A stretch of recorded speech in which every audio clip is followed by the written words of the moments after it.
உடம்பு இருக்கணும்.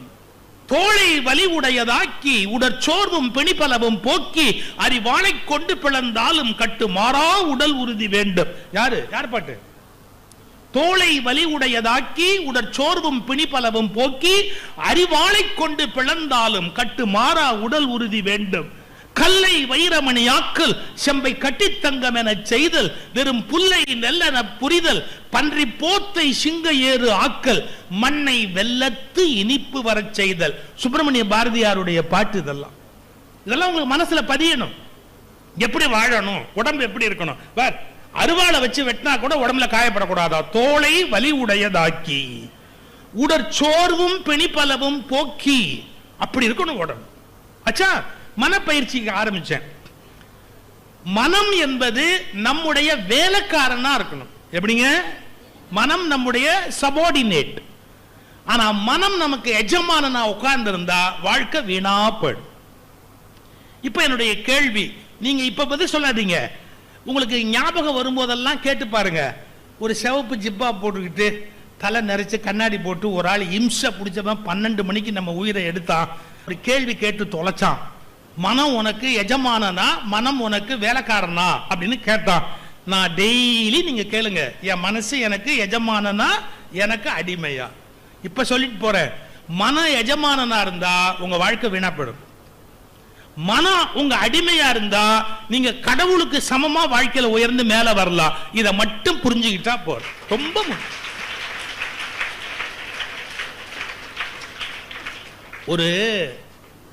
ஒரு ஜூவாலஜி படிச்சுட்டு ஒருத்தர், ஜூவாலஜினா தெரியுமா? மிருகங்கள் பற்றிய பாடம், விலங்கியல். அந்த விலங்கியல் படிச்சுட்டு ஒருத்தர் எம்ஏ முடிச்சுட்டு பிஹெச்டி பண்றார், ரிசர்ச். ஒரு குரங்கோட பிஹேவியர் எப்படி இருக்குன்னு கண்டுபிடிக்கணுங்கிறதுக்காக ஒரு குரங்கை பிடிச்சிட்டு வந்து தனியா இருக்கும்போது ஒரு குரங்கு எப்படி பிஹேவ் பண்ணுது அப்படின்னு ஒரு குரங்கை கொண்டாந்து ரூமுக்குள்ள விட்டார். ஒரு ரூமுக்குள்ள விட்டுட்டு கதவை சாத்திட்டார். இப்பெல்லாம் சிசிடிவி கேமரா இருக்கு, குழந்தை என்ன பண்ணுதுன்னு பார்க்கலாம். அப்ப அவருக்கு அது வாய்ப்பு இல்லை. எது வழியா பார்த்தாரு? சாவி துவாரம் இருக்கும் இல்லையா, சாவி போடுற அந்த ஒரு ஹோல், கீ ஹோல், அது வழியா அந்த பக்கம் பார்த்தா குரங்கு என்ன பண்ணுதுன்னு தெரியுங்கிறதுக்காக இப்படி கண்ணை குவிச்சு அந்த சாவி துவாரத்துக்கிட்ட இவர் இப்படி உத்து உள்ள பார்க்கிறார். அந்த குரங்கு என்ன பண்ணுதுன்னு பார்த்து நம்ம ரெக்கார்டு எழுதலாம் அப்படின்னு. இவருக்கு பெரிய அவமானமா போச்சு. குரங்கு அங்கேருந்து சுவாவிதாரத்து வழியா இவர் என்ன பண்றாரு அப்படின்னு அது இவரை பத்தி ஆராய்ச்சி பண்ணிட்டு இருக்குது. நம்மள உள்ள விட்டுட்டு கதவை சாத்திட்டு போயிட்டானே, அவன் என்ன பண்றான் அப்படின்னு அது சுவாவிதாரத்து வழியா அப்படி கையை வச்சு இப்படி பார்த்துக்கிட்டு இருக்குது. இவருக்கு ஒரு மாதிரி ஆகி போச்சு. என்ன நம்ம தீசிஸ் எழுதுறது? அவங்க கைடு ப்ரொஃபஸர்கிட்ட போனார். சார், குரங்க உள்ள தள்ளி கதவை சாத்தி சுவாவிதாரத்து வழியா பார்த்தேன். பார்த்தா ஒரு பெரிய ஆச்சரியம். நான் என்ன அது பண்ணுதுன்னு பார்க்கிறேன், அது அதுலேருந்து இங்க என்ன பார்க்குது சார், நான் என்ன பண்றேனோ அதையெல்லாம் அது பண்ணுது சார். அவங்க ப்ரொஃபஸர் சொன்னார், முட்டாள், அது பண்றதெல்லாம் நீ பண்ணல, நீ பண்றதெல்லாம் அது பண்ணல, அது என்ன பண்ணிக்கிட்டு இருக்கோ அதைத்தான் இப்ப நீ பண்ணிக்கிட்டு இருக்கிற. ஏன்னா மனிதனிலிருந்து குரங்கு வரவில்லை, குரங்கிலிருந்து தான் மனிதன் வந்திருக்கிறார். அதனால அது என்ன பண்ணுச்சோ அதைத்தான் நீ இன்னும் பண்ணிக்கிட்டு இருக்கிற. இந்த இடத்தை நீங்க புரிஞ்சுக்கணும். நாம விலங்குலேருந்து வெளியே வந்ததுனால நம்ம கை கால் சும்மா இருக்காது, மனம் அசைஞ்சுக்கிட்டே இருக்கும். நீங்க எப்பாவது யூடியூப்ல போய் விலங்குகளுடைய சேட்டைகளை பார்த்திருக்கீங்களா? தயவு செய்து உங்களுக்கு அனுமதி பெற்றோர் கொடுத்து செல்போன் கையில கொடுத்தா இல்ல ஒரு சிஸ்டம் கையில கொடுத்தா யூடியூப்ல போய் அனிமல் பிஹேவியர் அப்படின்னு போடுங்க, எஸ்பெஷலி மங்கின்னு போடுங்க. அதுங்களுடைய கை சும்மா இருக்காது, ஏதோ நோண்டிக்கிட்டே இருக்கும். இப்ப சில பேர் பண்ணிக்கிட்டு இருக்கீங்களே அதே மாதிரி அதுங்க கையும் சும்மாவே இருக்காது. ஒரு பொண்ணு முன்னாடி இருக்கிற பொண்ணு பின்னல அப்படி இழுத்துட்டு அது பாட்டு ஒண்ணுமே தெரியாத மாதிரி அப்படியே உட்காந்துருக்கு. நான் இங்கேன்னு பார்த்துக்கிட்டு இருக்கிறேன், இது என்ன பண்ணுது அப்படின்னு. இருக்கட்டும், அதுக்காக நிறுத்தாதமா, கண்டினியூ பண்ணுமா, அப்பதான் அவளும் தூங்காம இருப்பா. இல்லை அந்த பொண்ணு தூங்கி தூங்கி வழியிறா, நீ இழுத்தது போது அவன் முழிச்சா, அதையும் நான் பார்த்துக்கிட்டு தான் இருந்தேன். சரி வருங்க, நம்ம விஷயத்துக்கு வருவோம். விலங்கிலேயே ரெஸ்ட்லெஸ்ஸா இருக்கிற விலங்கு எது தெரியுங்களா? ஆல்வேஸ் ரெஸ்ட்லெஸ்ஸா இருக்கிறது குரங்கு. என்னைக்காவது பண்ணும், ஏதாவது இந்த குட்டி குரங்கு இப்படி போகும், வாழை பிடிச்சி இருக்கும், ஏதாவது பண்ணிக்கிட்டே இருக்கும். இப்ப நீங்க நல்ல கவனிங்க, உங்க மனசு அந்த குரங்கு மாதிரி தான். இதை பண்ணலாமா, அது சாப்பிடலாமா, ஒரு அவளை திட்டலாமா, ஏன் அப்படி நடந்தது, ஏன் நம்மள அவங்க பேசினாங்க, ஏதாவது யோசிப்பீங்க. இன்னொன்னு சொல்லட்டுமா, சம்பந்தம் இல்லாம யோசிப்பீங்க. அந்த தம்பி சொன்னா பாருங்க, எதிர்மறை எண்ணங்கள் உள்ளேந்து வருதுன்னு. ஏன் வருதுன்னே தெரியாது. கண்ணா அதுக்கான ரீசன் நான் உனக்கு இப்ப சொல்லிக் கொடுக்க முடியாது. அது ஒரு பெரிய சயின்ஸ். நமக்குள்ள ஏன் வருதுன்னா, நம்ம உடம்பு டிஎன்ஏ, பிறகு நம்ம கருவுற்ற காலத்துல அம்மாவுடைய மனசுல இருந்த எண்ணங்கள், நாம இந்த உலகத்துக்கு வந்த போது பிரபஞ்சம் முழுக்க டாமினேட் பண்ண எண்ணங்கள், இந்த எண்ணங்கள்லாம் நம்ம கிட்ட இருந்துகிட்டே இருக்கும். அது வெரி பிக் சயின்ஸ். நான் தான் உனக்கு உடனே அதை விளக்கி சொல்ல முடியல, மன்னிச்சுக்க. ஆனா ஏதோ ஒரு எண்ணம் உள்ளேந்து உண்டாகிட்டே இருக்கும். நீங்க எப்படி கண்ட்ரோல் பண்ணுவீங்க? இப்ப என் பேச்சை கண்ட்ரோல் பண்ணா வெரி சிம்பிள். மைக் சுவிட்ச் ஆஃப் பண்ணிடலாம். அப்பவும் மைக் இல்லாம பேசுவேன். இந்த தொடையில ஒரு கிள்ளு கிள்ளலாம், உடனே ஆஃப் பண்ணிட்டு போய் உட்காந்துக்கலாம். இதெல்லாம் பேச்சை ஆஃப் பண்றதுக்கு வழி. நான் உடனே ஒன்று சொல்லட்டுமா? உங்க எண்ணத்தை எப்படி ஸ்டாப் பண்ணுவீங்க? மனசுல ஃபெயில் ஆயிடுவோமோ, அவ பாஸ் பண்ணுவாளோ, அவளுக்கு ஃபர்ஸ்ட் ரேங்க் கிடைக்குமோ, நமக்கு கிடைக்காதோ, அடிச்சுடுவாங்களோ அவங்க, எது ஒண்ணு இல்லையா? ஏதாவது ஒரு எண்ணம் தோணிக்கிட்டே இருக்க, எங்கேயாவது ஆஃப் பண்ண முடியுமா? எண்ணம் வர்றத உள்ளேந்து பொங்கி பொங்கி பொங்கி வர்ற எண்ணத்தை ஸ்டாப் பண்ண முடியுமா? முடியும். இந்த வயசுல நீங்க ட்ரை பண்ண முடியாது. அதுக்கு ஒரு காலம் வரும். அதை சொல்லிக் கொடுக்கறதுக்கு ஒரு குரு அமைஞ்சா நீங்க நிறுத்தலாம். நான் வெறும் சிக்னல் மட்டும் கொடுத்துட்டு போறேன். எண்ணங்களுக்கும் மூச்சுக்கும் சம்பந்தம் உண்டு. மூச்சை நீங்க கரெக்டா உங்க நிர்வாகத்துக்கு கொண்டாந்துட்டீங்கன்னா எண்ணங்கள் உங்க நிர்வாகத்துக்கு வந்துடும். அது ஒரு பெரிய சயின்ஸ். இதை பின்னால அவர் சொல்லி கொடுத்தாரு. இப்போ உங்களுக்கு தெரியாது. உங்களுக்கு ஒரு 25 வயசு ஆகி 30 வயசு ஆகிற போது நம்ம மனசுல இருந்து ஒரு கெட்ட எண்ணம் உண்டாகுதுன்னு சொன்னா அதை ஆஃப் பண்ணி வெளியே தள்ளுறது எப்படி அப்படிங்கிற டெக்னிக் எல்லாம் மனப்பயிற்சி பண்ண பண்ண பண்ண பண்ண நமக்கு அது கிடைக்கும். இப்ப கிடைக்காது. ஆனா அதுக்குன்னு ஒரு காலம் வரும். அப்ப நம்ம கத்துக்க முடியும். பட் அன்னைக்கு நீங்க ஆரம்பிக்க முடியாது. வாய்ப்பு இருக்கிற போது நீங்க ஆரம்பிச்சிட்டீங்கன்னா பின்னால மனசை கண்ட்ரோல் பண்ணக்கூடிய வாய்ப்பு உங்களுக்கு கண்டிப்பாக கிடைக்கும். சரி, ஒரு மனுஷ இயல்புன்னு ஒண்ணு இருக்கு பாருங்க. அது என்னது? இயல்பு. அது மாறுமா? சில இயல்பு இருக்கும். அந்த இயல்பை நம்ம மாற்ற முடியாது. இன்னும் ஒரு ரெண்டு விஷயம் சொல்லி உங்களை உயிரோட விட்டுறேன். 2 minutes. ரெண்டு விஷயம். 1, ரொம்ப முக்கியமான விஷயம். ஒரு பையனுக்கு எப்ப பார்த்தாலும் பெட் கட்டுறதுனா தெரியுமா? இது சரியா இருந்தா நீ 5 ரூபா கொடுக்கணும், சரியா இல்லைன்னா நான் உனக்கு 5 ரூபா கொடுப்பேன். பெட் கட்டுறதுன்னு ஒரு பழக்கம் இருக்கும்ல. இது ரொம்ப மோசமான குவாலிட்டியா இருந்து இதை பள்ளிக்கூடத்து வாத்தியார் என்ன பண்ணாரு, அந்த பையனை பிடிச்சிக்கிட்டு போய் ஹெட் மாஸ்டர்கிட்ட கொண்டு போய் நிறுத்தினார். சார், எப்போ பார்த்தாலும் என் பசங்க கூட எல்லாம் பெட்டு கட்டுறான் சார். அவன் 60 மார்க் வாங்குவான். என்ன பெட்டு வாங்க மாட்டான். 5 ரூபா பெட்டு. எதுக்கு எடுத்தாலும் பெட் கட்டுறேன்னு ஒரே சூதாட்டமா ஆடிக்கிட்டு இருக்கிறான். இவனை கிளாஸ்ல திருத்தவே முடியல சார். புத்தி சொல்லி சொல்லி பார்த்துட்டு திருத்தவே முடியல சார். அப்படியா? நீங்க சொல்லுங்க சார். அவனை முட்டாளாக்கி திருத்திடணும்ட்டு, தம்பி நான் சொல்றது கொஞ்சம் கேளு. ஏன் இவன் பெட்டு கட்டுறான்னா 5 ரூபா 2 ரூபா இப்படிதானே பெட்டு கட்டுறான். கையில் இருக்குது கொடுத்துட்றான். இன்னையோட இந்த பெட்டை இந்த பையன் அந்த பழக்கத்தை விட்டுடணும் அப்படின்னு. தம்பி இப்போ நம்ம பெட்டு வைக்கிறோம். 500 ரூபா பெட் கட்டலாமா? யாரு? ஹெட் மாஸ்டர் கேட்டார். ஒத்துக்கிறியா? 500 ரூபா பெட் ஒத்துக்கிற. நீயே சொல் என்ன பெட்டு? உங்க சட்டைக்கு பின்னால முதுகுல 1/4 அங்குலத்துக்கு ஒரு மச்சம் இருக்குது. பெட்டு யார்? பையன் சொல்றான். ஹெட் மாஸ்டர், உங்க முதுகு சட்டைக்கு பின்னால 1/4 அங்குல அளவுக்கு ஒரு மச்சம் இருக்குது. 500 ரூபாய் பெட்டு கட்டுற, ஞாபகம் வச்சுக்கோ. ஏன்னா ஹெட் மாஸ்டருக்கு தெரியும் அவர் தனக்கு இல்லைன்னு. இந்த பையன் இன்னைக்கு தோத்து போறான், 500 ரூபாய் கொடுக்க முடியாது, திருந்திடுவான்னு நினைச்சிட்டு 500 ரூபாய் பெட்டு அப்படின்னார். 500 ரூபாய் பெட்டு. உங்க முதுகுக்கு பின்னால கருப்பு மச்சம் இருக்குது சார், 500 ரூபாய் பெட்டு நான் கட்டுறேன் அப்படின்னு. கோவம் வந்து ஹெட் மாஸ்டர் என்ன பண்ணார்? பையனை கழட்டி சட்டையை கழட்டி, பாரு மச்சம் இருக்குதா பாரு, மச்சம் இருக்குதா பாரு. இல்ல, மரியாதை 500 ரூபாய் கொடு. வெளியே அசிஸ்டன்ட் ஹெட் மாஸ்டர் நிறுத்தி இருக்கேன். அவர்கிட்ட பெட்டு கட்டிட்டு வந்தேன். என்ன டேய், உன்னை பிரின்சிபால் கூப்பிட்டுருக்காரு, அவரை பனியனையும் சட்டையும் நான் கயட்ட வைக்கிறேன், 1000 ரூபாய் பெட்டு அப்படின்னு.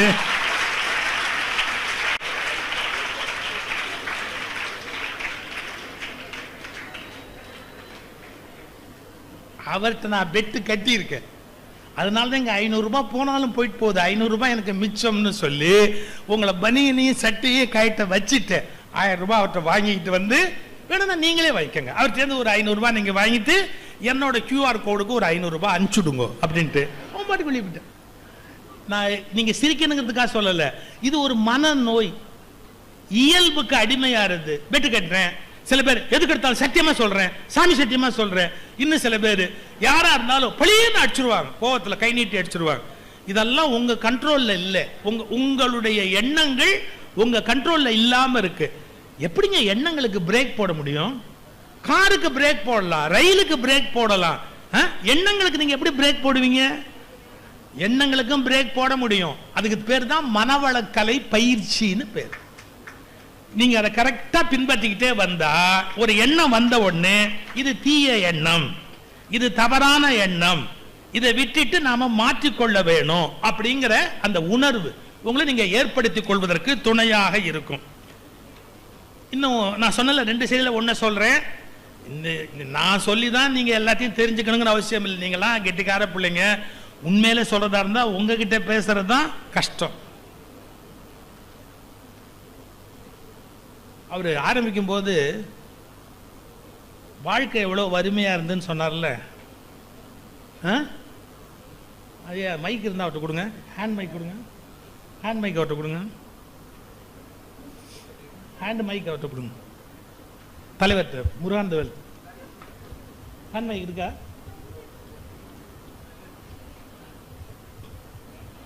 இது டிவியில் இன்டர்வியூ மாதிரி. வணக்கம் திரு முருகானந்தவேல் அவர்களே, நீங்கள் வாழ்வில் இளம் வயதிலிருந்து வறுமையை வென்று முன்னால் வந்ததாக கேள்விப்பட்டோம். எங்கள் தொலைக்காட்சி நேயர்கள் மனம் மகிழும்படியாக நான் சில கேள்விகளை உங்களிடத்தில் கேட்கலாம் என்று நினைக்கிறேன். நீங்கள் என்ன கருதுகிறீர்கள்? பேசுங்க, சும்மா மைக் வச்சுக்கிட்டே இருந்தா பார்த்துக்கிட்டே இருந்தா அப்படி பேசுங்க. வணக்கம் சுகிசிவம் சொல்லுங்களேன். உங்களோட பேர்? வணக்கம் சுகிசிவம். இது டிவி இன்டர்வியூ, புரிஞ்சுங்க. உங்களுடைய எத்தனாவது வயதுல உங்க தாயார் இறந்து போனாங்க, உங்க தந்தையார் இறந்து போனாங்க? 11 வயசு. 11 வயசுல உங்க தகப்பனார் இறந்து போற போது உங்களுடைய வீட்டில் எத்தனை பேர் இருந்தீங்க? 8 பேர். உணவுக்கு 8 பேருக்கு வேண்டிய சொத்து உங்க அப்பா வச்சிட்டு இறந்து போனாரா? அப்பாட மாதம் 50 ரூபா தான் அவர்கிட்ட சம்பளம். அவருடைய மரணத்துக்கு ஒரு மரண காரியம் பண்றதா இருந்தா கூட மனுஷனுக்கு செலவு வருமே, அந்த குறைஞ்சபட்சம் அந்த பணமாவது தந்தையார் வச்சிருந்தாரா? இல்லை. கேட்டுக்கங்க கேட்டுக்கங்க, ஒரு தந்தையார் இறந்து போறாரு, அவருடைய மரண காரியத்துக்கு செய்யறதுக்கு 500 ரூபாய் பணம் கூட அந்த குடும்பத்தில் இல்லை. புரிஞ்சுதா? புரிஞ்சுதா? இப்ப நீங்க வச்சிருக்கிறீங்களே ஒரு காரு, அந்த காரோட விலை என்ன? என்ன காரோட விலை என்ன? காரா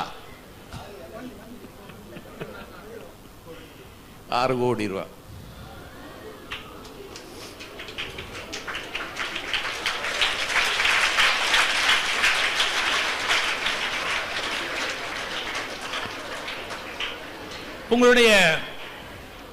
உங்களுடைய தாயார் இறந்து போன போது ஜாஃப்னா யூனிவர்சிட்டி பிள்ளைகளுக்கு என்ன நீங்க வாங்கி கொடுத்தீங்க? டிக்ஷனரி. எவ்வளவு வாங்கி கொடுத்திருப்பீங்க? எத்தனை புத்தகம்? 500. நீங்க என்ன படிச்சிருக்கீங்க? +1. பாஸா ஃபெயிலா? பாஸா ஃபெயிலா? பாஸ். நல்லா கவனிங்க. அவரு கல்லூரிக்கு போல, கல்லூரி பிள்ளைகளுக்கு டிக்ஷனரி வாங்கி கொடுத்திருக்காரு. கொரோனா காலத்தில் எத்தனை கல்லூரி பிள்ளைகளை படிக்க வச்சீங்க? 12 பேர். ஜெஃப்னா கேம்பஸ்ல 12 பேரை படிப்பிச்சேன். 12 பேரை படிக்க வச்சவர், தான் படிக்க முடியாமல் யூனிவர்சிட்டியில படிக்க முடியாமல் இருந்தவர். நான் இதெல்லாம் விட உதாரணமும் விளக்கமும் சொல்ல வேண்டிய அவசியம் இல்லை. நான் பிறக்கும் போது ஏழையாக இருந்தாலும் மரணம் அடைகிற போது ஒரு 100 பேரையாவது வாழ வைத்து விட்டுத்தான் பூமியை விட்டு போக வேண்டும் என்கிற எண்ணம் இருக்கும்.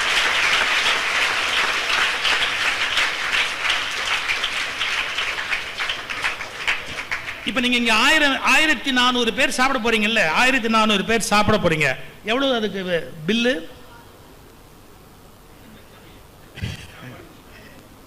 6 lakhs பேர், 6 லட்சம். நீங்க 1400 பேர் இப்ப சாப்பிட போற சாப்பாட்டோட பில்லு 6 லட்சம் ரூபாய். நான் சொல்லி காட்டுறதுக்காக சொல்லல, இருங்க. வாழ்க்கை என்பது, நல்ல கவனிச்சுக்கங்க, வாழ்க்கை என்பது நாம் நன்றாக இருப்பதற்காக தோற்றுவிக்கப்பட்டதல்ல, நம் மூலம் பலர் நன்றாக இருப்பதற்காக நமக்கு வாழ்க்கை வழங்கப்பட்டிருக்கிறது.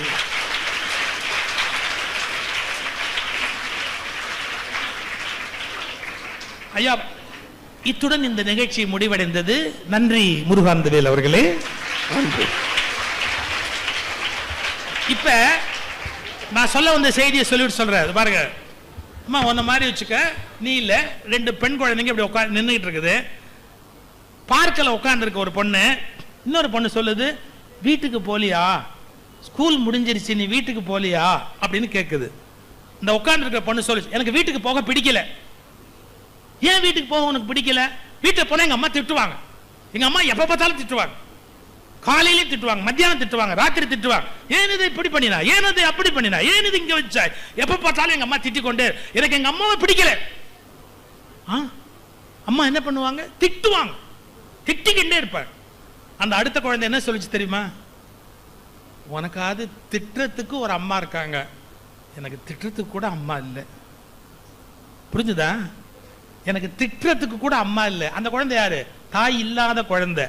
தாய் இல்லாத குழந்தைக்கு தான் தாயோடு இருக்கிற குழந்தையினுடைய பெருமை என்ன அப்படிங்கிறது தாயே இல்லாத குழந்தைக்கு மட்டும்தான் புரியும். நாம் எவ்வளவு வசதியாக இருக்கிறோம் அப்படிங்கிறது நம்மை போல அல்ல, நம்மை விட துன்பத்தில் இருக்கிறவங்களை பார்த்தா மட்டும்தான் நம்மால புரிந்து கொள்ள முடியும். அம்மா திட்டுறாளேன்னு கோவப்படாதீங்க, அப்பா திட்டுகிறாரேன்னு வருத்தப்படாதீங்க, ஆசிரியர் நம்மை கடிந்து கொள்ளுகிறாரேன்னு வருத்தப்படாதீங்க. ஒன்னே ஒன்னு புரிஞ்சுக்கிட்டா போறோம். கோயில்ல போய் பாக்குறீங்க, அம்பிகையினுடைய சிலை அப்படியே அழகா இருக்கு, அம்மா அம்பிகையினுடைய சிலை. ஆனா அந்த சிலை எவ்வளவு உளியும் சுத்தியலும் பட்டிருக்குன்னு தெரியுமா? சுத்தியலும் உளியும் எவ்வளவு நங்கு நங்கு நங்குன்னு அந்த மூக்கு ஷார்ப்பா வர்றதுக்கு கருங்கல்ல சிற்பி அடி அடி அடின்னு அடிச்சிருப்பான். அவ்வளவு அடி அடிச்சு அதுக்கப்புறம் அந்த சிலை வந்தாதான் 10,000 பேர் 10 லட்சம் பேர் விழுந்து கும்பிடுற அம்மனா இருக்க முடியும். அடி வாங்க மறுக்கிற கல் பின்னால் வணங்கப்படுகிற கல்லாக மாற முடியாது.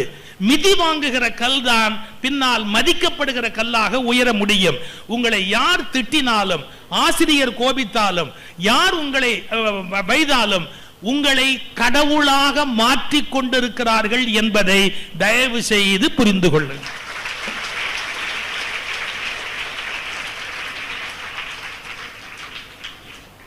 அதாவது வலி தாங்க முடியாத கல் கடவுளாக முடியாது. உளிய வச்சு அடிப்பாங்க. உளி தாங்க முடியாத கல், உளி அடி தாங்க முடியாத கல் கடவுளாக முடியாது. வலி தாங்க முடியாத மனிதன் பிற்காலத்தில் பெரிய மனிதன் ஆக முடியாது. சோ நீங்க வாழ்க்கையில மேல வரணும் அப்படின்னா இது மாதிரியான விஷயங்கள்ல உறுதியா இருக்கணும். கண்ணுங்களா, ஒரு அளவோட நீங்க உழைப்பு, பெரியவர்களை மதித்தல், சாதனைகளை தொடர்ந்து செய்து கொண்டே இருத்தல் ரொம்ப முக்கியம். தேவையில்லாத மூட நம்பிக்கையில சிக்கிக்காது. என் ஃப்ரெண்டு ஒருத்தன் பரீட்சை எழுதணும், நடந்த நிகழ்ச்சி சொல்லட்டுமா? என் ஃப்ரெண்டு ஒருத்தன் பரீட்சைக்கு வரணும், நாங்க ஒன்னா போறோம். வீட்டுல போய் கூப்பிடுறேன் வான்னு, வரலன்ட்டான். ஏன்டா வரல? பரீட்சைக்கு போக வேண்டிய நேரத்தில் ஏன்டா வரல அப்படின்னு. என் ப்ளூ பார்க்கர் பேனா தொலைஞ்சு போச்சுன்னா. பரித்தியம், பரீட்சைக்கு போகும்போது ப்ளூ பார்க்கர் பேனா தொலைஞ்சு போனா என்ன, வேற ஒரு பேனா எடுத்துட்டு வர வேண்டியதானே, பரீட்சைக்கு எழுதலாம் இல்லைன்னு. அந்த ப்ளூ தான் எனக்கு ராசி, அதுல எழுதினாதான் எனக்கு 80 மார்க் கிடைக்கும், வேற எந்த பேனால எழுதினாலும் எனக்கு கிடைக்காது. அதுதான் ராசியான பேனா. ராசியான பேனா தொலைஞ்சு போச்சு, நான் இப்ப எக்ஸாம் எழுதினா ஃபெயில் ஆயிடுவேன்.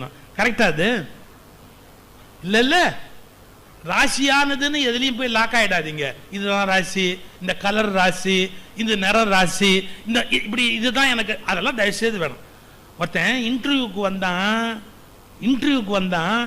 இன்டர்வியூல அவனை செலக்ட் பண்ண முன்னாடி ஆபீசர் சொன்னார், தம்பி எல்லாம் correct, some bad smell is coming அப்படின்ட்டு. சாக்ஸாடா அது நீ போட்டிருக்கிறது? சாக்ஸா? என்ன நாத்த சாக்ஸ்? மண்டே ஆபீஸ்ல நீ வேலைக்கு ஜாயின் பண்ண, வேலைக்கு வந்துரு. ஆன் ஒன் கண்டிஷன், இந்த சாக்ஸை கட்டிட்டு, இந்த சாக்ஸ் போட்டுக்கிட்டு வரக்கூடாது ஆபீஸ்க்கு. புரியுதா?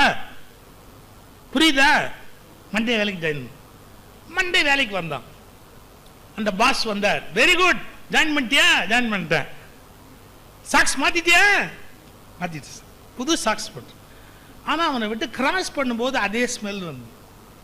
அந்த பாஸ் கேட்டார், ஏய் அன்னைக்கே சாக்ஸை மாத்துன்னு சொன்னேன், அதே பேட் ஸ்மெல் வருது, சாக்ஸ் மறுபடியும் போட்டிருக்கார். சாக்ஸ் ராசியான சாக்ஸ்னு பாக்கெட்ல வச்சிருக்கேன். இவர் யார் காப்பாத்துறது? இந்த மாதிரிலாம் முட்டாள்தனங்கள்லையும் மூடத்தனங்கள்லையும் போகக்கூடாது. அருட்தந்தை வேதாத்ரி மகரிஷி யாருன்னு கேட்டா இப்ப சொல்லி முடிக்கிறேன். பக்தி மேலிருந்த உலகத்தில் பகுத்தறிவோடு கூடிய பக்தியை இந்த உலகத்துக்கு கொடுத்த பகலவன் தான் அருட்தந்தை வேதாத்ரி மகரிஷி. நல்ல அறிவு, நல்ல அறிவோடு கூடிய பக்தி தான் நாட்டை காப்பாற்றும், நல்ல அறிவு வேணும் அப்படின்னு முயற்சி எடுத்தார். ஐ திங்க் நான் போதுமான அளவு உங்களை என்ன சார்ஜ் பண்ண முடியுமோ அவ்வளோ சார்ஜ் பண்ணியிருக்கேன். ஏன்னா உங்ககிட்ட சார்ஜ் பண்ணியிருக்கேன், அவர்கிட்ட சார்ஜ் பண்ணலை. உங்ககிட்ட சார்ஜ் பண்ணியிருக்கேன். நல்ல இதை எஃபெக்டிவாக எடுத்துகிட்டு போங்க.